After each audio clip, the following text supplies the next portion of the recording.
Amen. Truly, our good God answers all our prayer, but yet, in His perfect and amazing time. Sabi nga sa Psalms, He listen and He answer in all our prayers. Ano man yung inilatag mo, ano man yung iniluhod mo, ano man yung iniyak mo sa Kanya, di ba?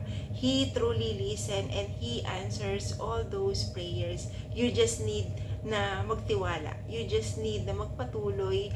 You just need na mag-hold on sa Kanya, sa mga plano niya sa buhay mo. You just need to strengthen yung courage, yung strength and yung faith na ibinigay niya sa'yo sa bawat araw na tatahakin mo or kailangan mong harapin para sa bukas, sa bagong season, sa bagong ikaw na ikalob niya, sa bagong ikaw na inanswer niya yung mga dalangin mo, yung mga iyak mo, yung mga hirap mo.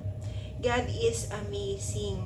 Nawa ngayon na nandyan ka sa down season ng buhay mo, patuloy na magpakilala ang Panginoon para lamang lalo kang mas maging matibay, lalo kang magkaroon ng courage na hindi ka nag-iisa.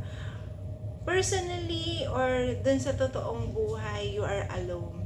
Wala kang makapitan, wala kang masabihan man lamang ng something na gusto mo nang iiyak, something na gusto nang kumawala sa puso at isipan mo. May you always have that pure heart from God above and the wisdom and understanding that you are not alone, that anytime, any season, wherever you are, just knock on His heart and talk to Him.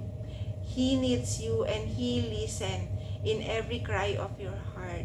You just need to acknowledge His presence and always be mindful that He is with you kahit na anuman or kahit na gaano kagulo, sa kabila ng lahat, He is always with you and He is always want the best, the amazing thing para sa iyo.